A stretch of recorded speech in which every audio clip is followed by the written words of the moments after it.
السلام علیکم ناظرین، میرا نام علی رضا ہے اور آپ دیکھ رہے ہیں کراچی ٹوڈے۔ ہم آج بات کرتے ہیں سیاسی ان جملوں پر جو مختلف اہم عہدوں پر بیٹھے افراد جو ہیں وہ ایک دوسرے کے اوپر آج لفظی جنگ جو ہے وہ کرتے دکھائی دے رہے ہیں۔ ہم نے دیکھا اور اس شہر کے لوگوں نے دیکھا کہ گورنر سندھ نے کامران ٹیسوری نے ایک اہم جملہ جو ہے وہ دیا اور بیان جاری کیا کہ ٹھیک ہے، لوگ قسمت بدلنے کا دعویٰ کرتے ہیں مگر ڈھکن نہیں بدل سک رہے۔ اور پھر ساتھ ساتھ ہمیں میئر کراچی کی جانب سے مرتضی وہاب صاحب کی جانب سے بھی اس کا جواب سامنے آیا کہ 16,000 سڑکیں بنا چکے ہیں، ساتھ ساتھ کئی فلائی اوورز بھی بنا چکے ہیں اور پھر انڈر پاسز بھی بنوائے ہیں، اور ساتھ ساتھ آپس میں یہ جو لفظی جنگ ہو رہی ہے اس میں نہ صرف یہ کہ میئر کراچی مرتضی وہاب صاحب ہوں، گورنر سندھ کامران ٹیسوری صاحب ہوں، مصطفیٰ کمال صاحب بھی جو ہے سینئر ڈپٹی کنوینر ہیں MKM پاکستان کے، وہ بھی یہ کہتے ہیں کہ ایک بیان ہے پاکستان پیپلز پارٹی کی جانب سے کہ ہم لاہور کو کراچی جیسا بنا دیں گے۔ تو اس کے اوپر بھی بڑی ڈیبیٹ چل رہی ہے کہ کراچی کو کس حال میں رکھا ہوا ہے، اور اگر اس حال کی طرح بنانا ہے کسی اور بڑے شہر کو تو پھر اس شہر کے لوگ یا اس شہر کے لوگ جو ہیں وہ کیا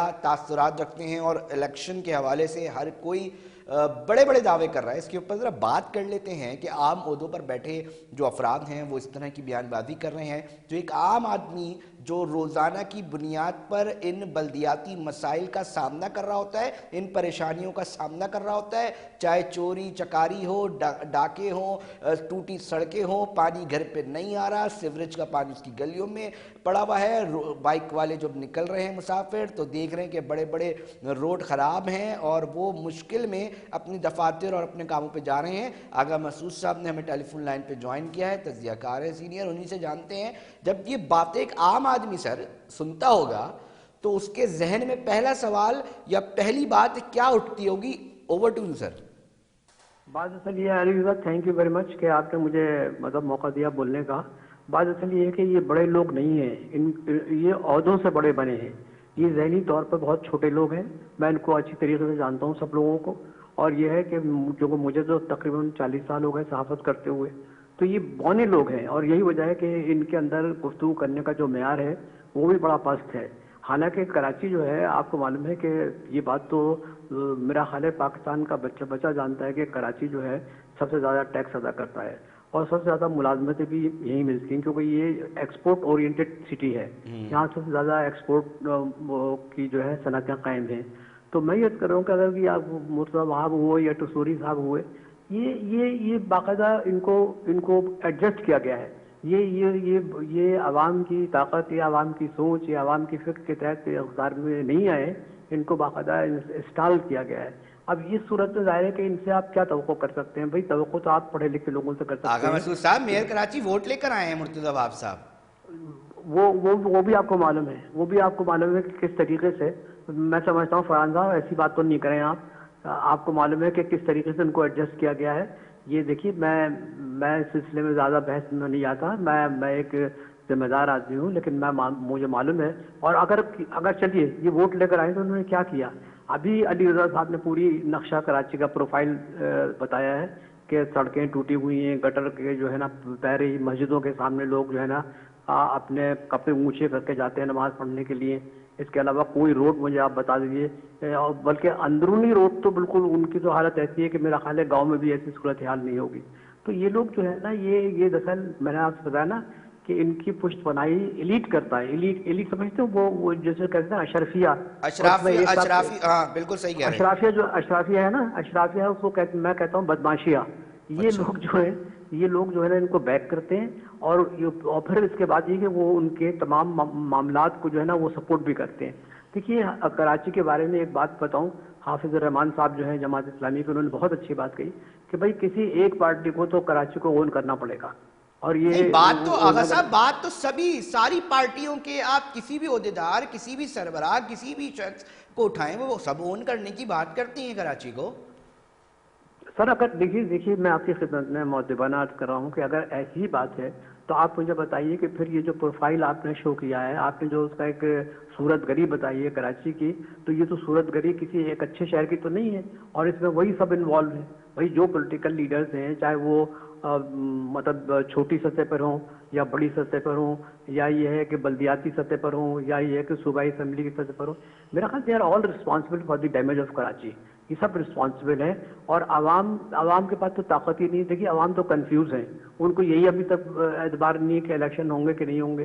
تو یہ جو کنفیوژن ہے یہ باقاعدہ کریٹ کیا جا رہا ہے. تو یہ ساری باتیں جو ہے نا جب آپ ایک جگہ پہ مرتکز کرتے ہیں یا اس کو ان باتوں کو آگے لے کر آتے ہیں تو پھر اسی قسم کی گفتگو ہوگی جو ابھی آپ نے بتائی ہے. اچھا تھوڑا سا دیکھیں نا، تھوڑا سا آغا صاحب ہم اس پہ بھی بتائیں نا کہ کیونکہ ایک عام آدمی تو یہ دیکھ رہا ہے نا کہ ٹھیک ہے وہ ووٹ تو کسی نہ کسی صورت میں ہر سیاسی جماعت کو ہی جاتا ہے، ہر فالوور اس کا موجود ہے. تو اگر ہم یہ دیکھیں کہ بات کی جاتی تھی ماضی میں کہ ایم کیو ایم کے پاس اختیارات نہیں تھے اس لیے جی کام نہیں ہوا، ٹھیک ہے. اب پاکستان پیپلز پارٹی کے میئر کراچی مرتضی وہاب صاحب ہیں، سندھ حکومت کے ترجمان اور ایک امپورٹنٹ پوزیشن پہ بھی ہیں پولیٹیکلی اور سندھ حکومت میں رہے ہیں. تو اب آپ کیا سمجھتے ہیں کہ وسائل جو ہیں، جو فنڈز ہیں، اس کی کمی کہاں پر ہو رہی ہے کہ شہر کے اندر ترقیاتی منصوبوں کے اوپر کام نہیں ہو پا رہا؟ کہاں لیکنگ ہو رہی ہے؟ کیا وفاقی سطح پر کوئی معاملہ اٹکا ہوا ہے؟ کیونکہ بات ہمیشہ سے وسائل کی تقسیم کے اوپر ہوتی رہی ہے. دیکھیے علی صاحب میں آپ بتاؤں ایسی بات نہیں ہے، ان کے پاس بے پناہ فنڈز ہیں اور یہ ہے کہ جو 15 سال حکومت رہی ہے پیپلز پارٹی کی یہ فنڈ ریلیز ہی نہیں کرتے. یہ ان لوگوں کو فنڈ دینے کو تیاری نہیں ہے کہ جو ان کے مخالف ہیں. یہ آپ کسی سے پوچھیں، کسی بھی بیوروکریٹ سے جن کی آپ کی دوستی ہو، آپ پوچھیے کہ بھئی یہ فنڈ ریلیز کیوں نہیں ہوتے. پھر 18ویں ترمیم کے بعد تو 56% تو وسائل تو آپ کے پاس آئے نا.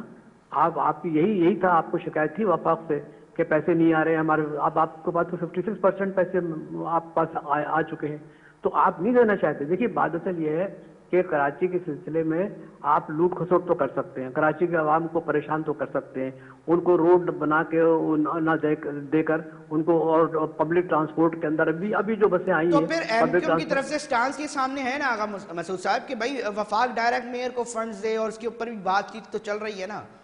تو یہ ایک اچھا سٹانس نہیں ہے. بات چیت دیکھیے آپ دیکھیے بات چیت چل رہی نا.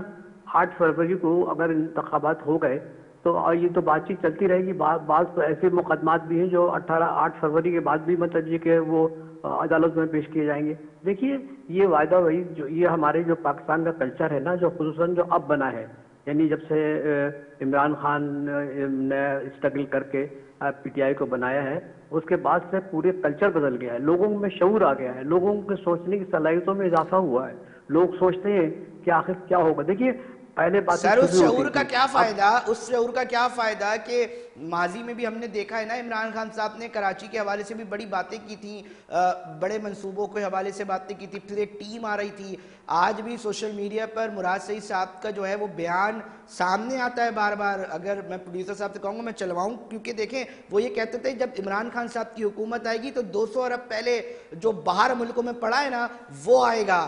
پھر انہوں نے ایک بیان اپنی تقریر میں کہا تھا کہ پہلے 100 ارب روپے ان ممالک کے منہ پہ مارا جائے گا جن پر قرضہ ہے. پھر کہا وہ 100 ارب روپے اس ملک کے ترقیاتی منصوبوں کے اندر کام آئے گا. پھر بتایا جائے گا کہ فائلیں منگوائی جائیں گی کہ جن لوگوں نے کرپشنز کی ہے ان کی فائلیں کھلیں گی اور دیگر تحقیقاتی اداروں کی طرف نہیں بھیجا جائے گا. خان صاحب اسی وقت فیصلہ کریں گے. تو یہ بیانات تو ماضی میں بھی ہم سنتے آئے ہیں. نتیجہ کیا نکلا سر؟ ایک عام آدمی آج بھی اپنے بنیادی مسائل کے لیے روتا دکھائی دے رہا ہے، اس کو گولیاں ماری جا رہی ہیں. دیکھیے I hold no brief for Imran Khan. میں نے تو ایک بات، کیونکہ یہ آپ اس وقت جو سیاسی گنجلک ہے اس کی بنیاد پر آپ نے سوال کیا تھا.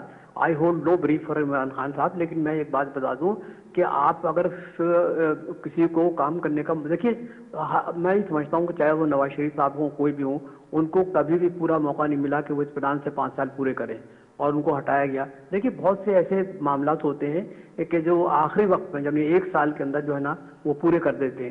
لیکن یہ کہ یہاں ہمارے کیا بات اثر یہ ہے کہ پسند ناپسند کی بنیاد پر حکومتیں بنتی ہیں، پسند ناپسند کی بنیاد پر لوگوں کو کام کرنے کا موقع دیا جا سکتا ہے. دیکھیے میں خود بھی وزیر رہا ہوں، مجھے اچھی طریقے سے معلوم ہے کہ پاور کوریڈور میں کیا ہوتا ہے، اچھی طریقے سے میں جانتا ہوں. اور میں یہ بھی جانتا ہوں کہ کس طریقے سے مینوپولیٹ کیا جاتا ہے لوگوں کو. تو میں صرف آپ کی خدمت کی عرض کر رہا ہوں. اچھا ویسے آغا صاحب یہ پسندیدگی کی سطح پر آنے کے لیے کیا کیا جاتا ہے؟ آپ بات کریں پاور کوریڈورز کی، تھوڑا سا بتانا پسند کریں گے. بہت آسان ہے. آپ یس مین بن جائیے. مثال کے تو میں ایک چھوٹی سی بات بتاؤں گا کہ خان صاحب کے بارے میں عمران خان صاحب کو یہ کہا تھا بار بار، اشرفیہ بھی کہتی تھی اور وہ لوگ بھی کہتے تھے جو بہت طاقتور ہیں، کہ آپ کرپشن کی بات نہ کیا کریں، آپ کرپشن کی بات نہیں کریں. اقبال احسن نے پبلک جلسے میں یہ کہا کہ ہمارے لیے کرپشن ایشو نہیں ہے اور یہ ہر جگہ ہوتا ہے.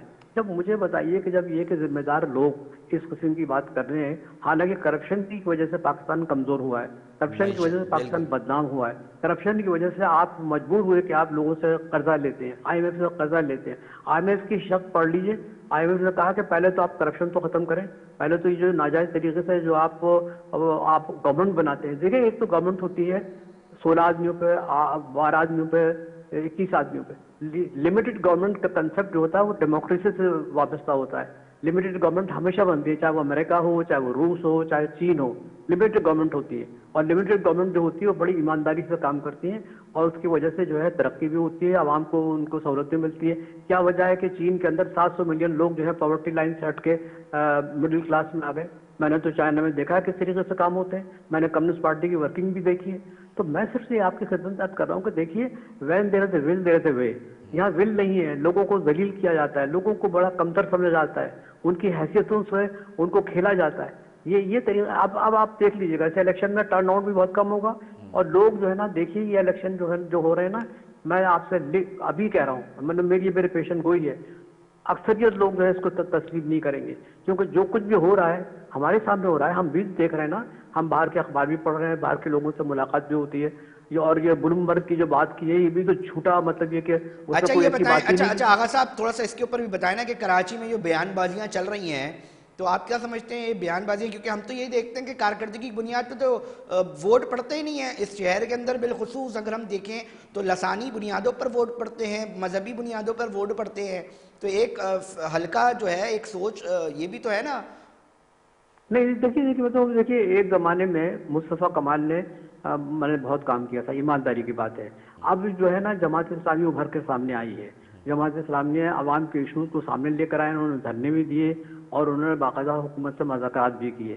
اور میں سمجھتا ہوں کہ ان کا جو لب و لہجہ ہے وہ ایک بہت مطلب یہ کہ ایک اعلیٰ لب و لہجہ ہے، جس کو میں سمجھتا ہوں کہ ایک پڑھا آغا لکھا مسعود آدمی صاحب ایسی بات کتنا ہی کرتا اچھا ہے. لہجہ ہو، کتنی اچھی ویژن ہو، اگر سندھ حکومت بنانی پاکستان پیپلز پارٹی نے ہے تو پھر الٹیمیٹلی ایک عام آدمی کو تو مسائل کا حل چاہیے، اس کے لیے وہ فنڈز درکار ہے. بھائی فنڈز تو ہیں ہی پیپلز پارٹی کے پاس، یہ آ جائیں گے. میں آپ آپ گلیوں کی سیاست کو آپ بھی اچھی طرح جانتے ہیں کہ اگر کسی اور مخالف سیاسی جماعت کا کوئی جیتا و منتخب نمائندہ ہوتا تو فنڈز کے لیے اس کو کتنا رگڑنا پڑتا ہے، کتنے. صحیح کہہ رہے ہیں آپ، صحیح کہہ رہے ہیں آپ. میں آپ سے اتفاق کرتا ہوں. آپ مجھے بتائیے کہ تھر میں ہم لوگوں نے تھوڑے سے کام کیے ہیں، وہاں کنویں بنوائے ہیں اور کہ ایک زمانے میں جماعت اسلامی کے جو میئر ہوتے تھے انہوں نے 200 کنویں بنائے ہیں تھر کے اندر.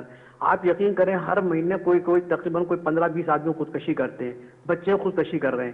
آخر کیا وجہ ہے؟ وہاں پہ سانپ کاٹنے کے جو وینم جو ان کا مطلب انجیکشنز ہیں وہ ذمہ داروں کو تو دے دیتے ہیں، لیکن وہ غریب کسان جو بیچارہ کھیت میں کام کر رہا ہے اس کو کاٹ لیا ہے تو وہ تو بچ جاتا ہے. دیکھیے یہ ایک فیوڈل سوسائٹی ہو گئی ہے اور فیوڈل سوسائٹی میں جو پاکستان کے سرمایہ دار ہیں ان کی بھی ذہنیت وہی جو فیوڈل سوسائٹی کی ہوتی ہے کہ لوگوں کو نیچا رکھو، ان کو دبا کے رکھو، ان کے خیالات کو آگے مت آنے پھر دو. آغا مسعود صاحب یہ سوسائٹی جو ہے یہ کراچی میں مختلف ہے. لاہور میں کس طرح بہتری آ رہی ہے، اسلام آباد میں کیسے بہتری آ رہی ہے، فیصل آباد میں کس طرح بہتری آ رہی ہے. وہاں پر ایلین نہیں ہے، اسی ملک کے لوگ موجود ہیں نا. تو تھوڑا سا اس کے اوپر بھی لب کشائی کریں کہ آخر کیا وجہ ہے، پولیٹیکل کہاں مسئلہ ہے. دیکھیے میں آپ سے بتاؤں، آپ کو جس قسم کے سنہرے خواب پنجاب سے متعلق دکھائے جا رہے ہیں اس کی حقیقت ایسی نہیں ہے. میں آپ کی بات سے اس حد تک تو اتفاق کرتا ہوں کہ وہاں کام ہوا ہے اور یہ ہے کہ وہاں کام اس لیے بھی ہوا ہے کہ وہاں لوگوں میں ایک ول ہے. مثال صبح شہباز شریف میں ول تھی، انہوں نے کام کیا. محسن نقوی صاحب کام کر رہے ہیں، دن بھر ادھر ادھر جاتے رہتے ہیں. ول کی بات ہے. دیکھیے اگر آپ کو اپنے وطن سے محبت ہے، آپ کو اپنے علاقے سے محبت ہے تو یقینی طور پر یہ ہے کہ آپ اس کے لیے کام کریں گے، لوگوں کے لیے سہولت پیدا کریں گے تاکہ جب آپ اس دنیا میں نہ ہو تو لوگ آپ امر بن جائیں، لوگ آپ کو یاد کریں، آپ کو لیے دعائیں دیں. تو یہ پنجاب کی جو بات کر رہے ہیں میں آپ سے بالکل اتفاق کرتا ہوں کہ وہاں پہ جو ہے ول ہے.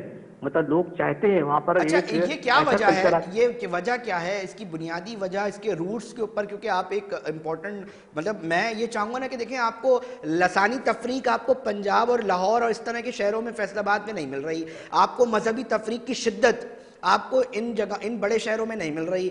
یہ کیا وجہ ہے آخر اس کے؟ کہاں ہم روٹس اس کے مل رہے ہیں کہ کہاں پر ہمیں درست کرنے کی ضرورت ہے چیزوں کو، کہ چاہے مذہبی ہو چاہے لسانی تفریق ہو، جو بانٹا جا رہا ہے وہ سندھ اور بالخصوص اس کے شہر کراچی اور اطراف کے جو شہری آبادی ہے ادھر، یہ جو تفریق ہے اس سے بھی بہت سارے مسائل پیدا نہیں ہو رہے کہ جو ترقی کی طرف گامزن ہونا تھا وہ نہیں ہو پا رہی؟ دیکھیے علی رضا، میں بتاؤں پنجاب کے اندر ایسی بات نہیں ہے. پنجاب کے اندر زیادہ مطلب یہ کہ مذہبی جو ہے نا مذہب کا جو ہے شدت. عمل دخل بہت زیادہ ہے پنجاب کے اندر. دوسری بات یہ کہ نواز شریف نے ایک نعرہ لگایا تھا، جاگ پنجابی جاگ تیری پگ نے لگ گیا داغ. تو مطلب یہ کہ ایسی بات نہیں، وہاں بھی لسانی بہت ہے. آپ نہیں سمجھتے وہاں تعصب کتنا ہے. میں تو دیکھ چکا ہوں نا، میں تو میٹنگز میں اٹینڈ کرتا تھا، میں دیکھتا تھا کس قسم کی باتیں ہوتی ہیں. دیکھیے ہمیں ایک بات سمجھنی چاہیے کہ جب تک کہ ایک ایسا گروپ یا ایک ایسا مطلب سوچنے والے لوگ جو ہے نا تھنک ٹینک وہ آگے بڑھ کے نہیں آئیں گے، آپ چاہے کراچی ہو چاہے لاہور ہو، ایک یعنی مساوی بنیاد پر جو ترقی ہے اس کا تصور نہیں ہو سکتا. اور کراچی تو میرا خیال اس لحاظ سے بہت ہی بدنصیب شہر ہے کہ یہاں پر تعلیم کا تناسب میرا خیال ہے دوسرے ملکوں سے دوسرے مطلب شہروں سے سب سے زیادہ ہے. بہترین ایک یہاں پہ سیکنڈ، لوگ آپ ذہن کیا کہہ رہے رکھتے ہیں ہیں. آغا مسعود صاحب؟ سب سے زیادہ ہے؟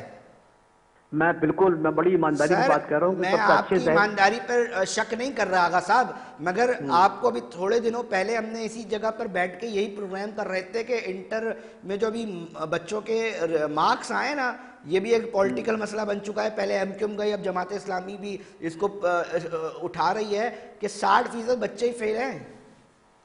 دیکھیے اب اس آپ میں تو حیران بات کریں، اب سوچ. نہیں دیکھیے میں آپ بتاؤں، یہ جو انٹر بورڈ ہے، میٹرک بورڈ ہے، آپ یقین کریں کہ یہاں پر ایک زمانے میں نے اس طرح کا کالم بھی لکھے. میرے جنگ کے اندر کالم آپ اٹھا کے دیکھ لیجیے آرکائیوز میں، کس طریقے سے پیسے کے ذریعے، طاقت کے ذریعے، دھونس کے ذریعے، دھمکی کے ذریعے ان کے نمبر بدلے گئے. دیکھیے ہمارے ملک میں ہوتا یہ ہے کہ لوگوں کے اندر جو ہے نا، جیسے کہتے ہیں نا کہ ایک انسان جب پڑھ لکھ کر اس کے اندر صلہ رحمی پیدا ہوتی ہے. پڑھ لکھنے کے بعد وہ اللہ کے احکامات پر عمل کرنے کی بھرپور کوشش کرتا ہے. لیکن جب ماضی میں نے خود دیکھا کہ کتنی بڑی دھاندلیاں ہوتی تھی اسی انٹر بورڈ میں اور اسی میٹرک بورڈ میں، اور لوگوں کو دھمکی دے کے ان کے باقاعدہ نمبر جو ہے تبدیل کیے جاتے اچھا تھے. میں ان آخری لوگوں کا سوال نام میں جاننا چاہوں گا. میں نام نہیں لینا چاہتا کیونکہ اس میں سے کچھ لوگ مر گئے ہیں، اس دنیا میں نہیں رہے. اچھا I don't want to name Agha them. مسعود صاحب مجھے صرف اتنا بتائیے کہ آخری سوال میں کرنا چاہ رہا ہوں. اس شہر کے بالخصوص، کیونکہ یہ منی پاکستان کہلاتا ہے نا، اس کے اندر ہر زبان بولنے والا آپ کو مل جائے گا. اس شہر کے اندر آپ کو ہر مذہب سے تعلق رکھنے والا جو شہری ہے نا وہ نظر آئے گا. پورے ملک نہیں، دنیا بھر سے لوگ ادھر تجارت اور مختلف غرض کے لیے آتے ہیں. اس شہر کی قسمت اس الیکشن کے بعد بدلتی دکھائی دے گی؟ آپ کا کیا ویژن ہے اس حوالے سے؟ آپ کا کیا پوائنٹ ہے؟ میں بالکل، آپ نے مجھ سے بہت عمدہ سوال کیا ہے، اور یہ ہے کہ اللہ میاں آپ کو سلامت رکھے. لیکن یہ میں بتا دوں کہ جو لوگ نعرے بازی سے لوگوں کو گمراہ کر رہے ہیں، ان سے یہ امید رکھنا کہ یہ کراچی کو تبدیل کریں گے، میں سوائے ایک پولیٹیکل پارٹی کے بارے میں کہہ سکتا ہوں، اور وہ ہے جماعت اسلامی. حالانکہ میں خود بھی بڑا پروگریسو آدمی ہوں اور میری لیننگز جو ہیں وہ ہمیشہ پروگریسو سے رہی ہیں، اور این ایس ایف کے اندر بھی میں تھا. لیکن میں یہ سمجھتا ہوں کہ یہ جو نعرے بازی کے تحت کہہ رہے ہیں ہم یہ کر دیں گے، میں بالکل یقین کرنے کو تیار نہیں ہوں. 15 سال میں کراچی کے ساتھ جو کچھ ہوا ہے، ان کی نوکریوں کے ساتھ ہوا ہے، اور ان کے ساتھ جس طریقے سے ڈسکریمنیٹ کیا گیا ہے، ان کے ساتھ امتیازی سلوک برتا گیا ہے لسانی بنیادوں پر، میں کیسے بھول سکتا ہوں اس بات کو؟ میں تو خود بھی رائٹر ہوں. آج بھی میرا خیال ہے کہ میں ہر ہفتے 2 کالم مجھے لکھنے ہوتے ہیں، ایک انگریزی میں اور ایک اردو میں. میں تو I am very much in the political system of Pakistan, in the political system of the world. میں تو بالکل ابھی شامل ہوں. مگر میں نہیں سمجھتا کہ کوئی بہت بڑی تبدیلی آئے گی. عوام جب تک متحد نہیں ہوں گے، جب تک وہ یہ اپنا حق چھیننے کے لیے آگے نہیں بڑھیں گے، تو اس وقت تک تبدیلی نہیں ہوگی. آپ بتائیے، ترکی کی مثال لے لیجیے، اور دوگان صاحب جب میئر تھے تو کس طریقے سے استنبول کی حالت تھی. آپ اس زمانے میں اگر استنبول گئے ہوں گے تو بہت برا حال تھی. کراچی زیادہ بری حال تھی استنبول کی. جب سے اردوغان آئے تو انہوں نے اس کو بدل دیا. مطلب a single man with a single vision, they can change the entire concept, they can change the city, they can change the streets, they can change the institutions. ایسے لوگ تو آئے نا باتوں سے کیا ہے معلوم ہے، کسی کو زرداری صاحب نے تھپکی دے رکھی ہے، کسی نے فلاں کو تھپکی دے رکھی ہے. بہت شکریہ آغا مسعود صاحب اپنا موقف دینے کے لیے، اس حوالے سے تجزیہ کرنے کے لیے کہ بیان بازیاں جا رہی ہیں جی، اور اس شہر میں جو شہری تکلیف اٹھا رہا ہے یقینی طور پہ اس کے پاس موٹر سائیکل ہے، جو بیان دے رہے ہیں ان کے پاس وہ موٹر سائیکلیں نہیں ہیں. وہ شہری جو ان گلیوں میں سفر کر رہا ہے، میں اردو والا بھی کہوں گا اور انگلش والا بھی کہوں گا کہ سفر کر رہا ہے، اس کو پتہ ہے تکلیف کیا ہے، اس کو پتہ ہے کہ گھر میں جب پانی نہیں آتا تو کس تکلیف سے گزرنا پڑتا ہے، اس کو پتہ ہے کہ اس کی گلی میں پانی جمع ہے گٹر کا تو اس کی کیا تکلیف ہے، اس کو پتہ ہے کہ گٹر کے ڈھکنے کھلے ہیں تو اس کو کیا خوف لاحق ہے کہ کہیں اس کا بچہ گر نہ جائے. بیان بازی سے ہٹ کر اس شہر کے لیے کام کرنے کی ضرورت ناظرین، اور وہ ہوتا شہریوں کو بڑے لیول پہ دکھائی نہیں دے رہا. جہاں جا رہے مسائل ہیں مگر ان کا حل دکھائی نہیں دے رہا. ناظرین وقت ہوا ہے بریک کا، بریک پر جا رہے ہیں، پھر حاضر ہوتے ہیں.